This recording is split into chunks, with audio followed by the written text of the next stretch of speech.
So today I'm going to be talking about, and my title is a little bit, it's probably misleading a little bit, converting clients into promoters. So what this is not is converting terrible clients or bad clients or pissed off clients into promoters. That's a whole nother level of skill there. But this is really going back before they even become a customer or a client. When you start the first talk to these people, everything you do, setting the right tone and the right expectations is going to lead to hopefully them becoming a promoter. So just to sample the room, is there anyone in here that primarily sells products to customers? Okay, so my talk is mainly around my experience, which is clients, which would be professional services. So a lot of stuff what we do is digital marketing. So I'll try to be relevant on some of it, but I think most of the stuff I'm talking about should be useful for everybody. So this is kind of my whole talk in a snapshot here. I won't stay on this long. I can send this to anybody if you want it. It's really just a quick graphic to show you the process. So I'll move on. So like I said, this really starts before you have the customer. So the most important thing, I think, is to understand who your ideal customer is. Most people that I've run into, they don't really have that defined.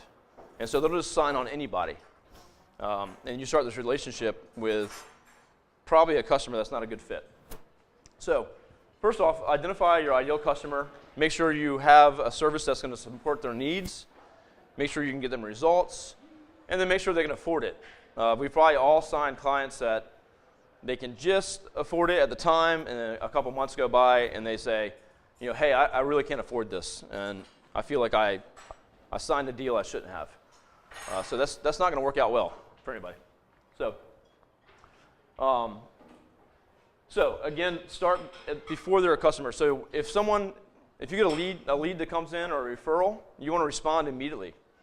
9 times out of 10, I win work because I respond, or one of my team members responds immediately, and they're already like, wow. Our industry, in web or marketing, is kind of known for taking their time or not responding. So we have to stand out right away. So have a 15-minute call. So before you go meet with these people and waste their time and waste your time, have a call with them. Make sure that you're going to be a good fit. You can find out a lot in 15 minutes. Set the right expectations up front. Make sure that, be transparent and honest. Don't try to hide things that they're not going to be happy with. You just got to get it all out there. And then, of course, after you do meet with them, you want to send them a letter in the mail.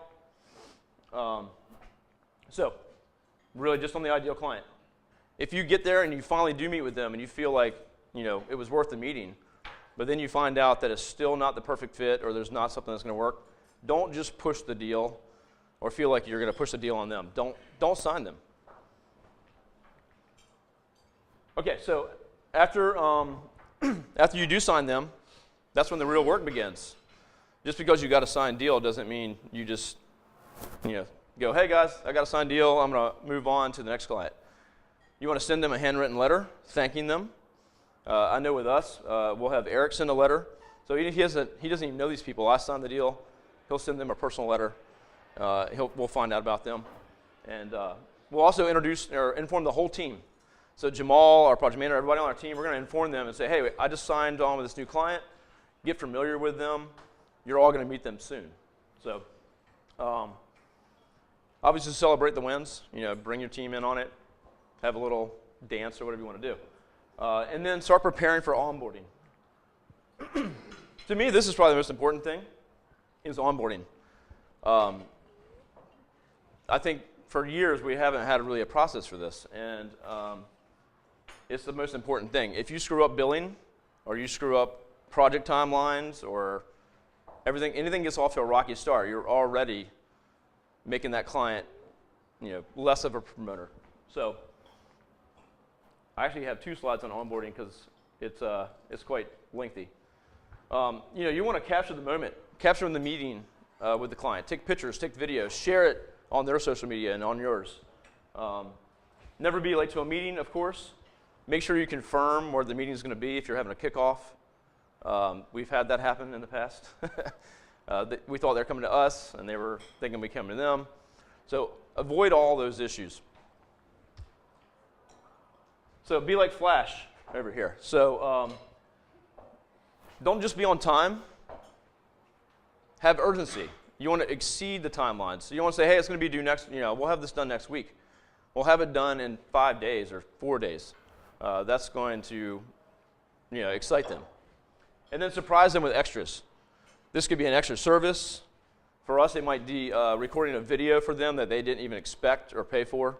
We might come into their office and do a cool video with them and share it and let, be about them. So whatever it might be, give them some extras, surprise them with something, a gift card, anything it could be. After the project with us, when we kick off, I do a 30-day check-in. So for me personally, I'm usually not involved with the production after the client comes on. So I'll call the client and say, hey, how's everything going? Just wanted to check in. Now, I have a pretty good pulse on that, but I just make that call. And I usually get good feedback. If I don't, then I go back to my team and I give them the negative feedback or let them know what we need to change.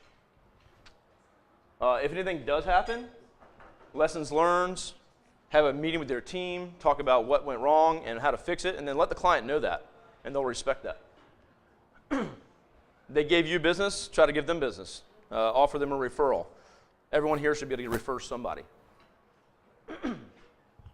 At this point, you got a fairly happy customer, you know what's going on.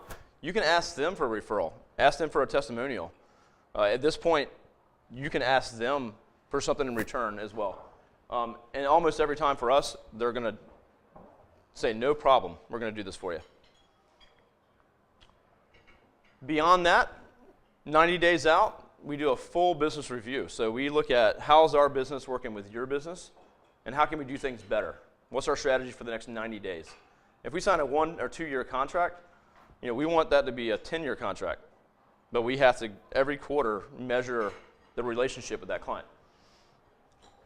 And then, of course, this allows you for upsells.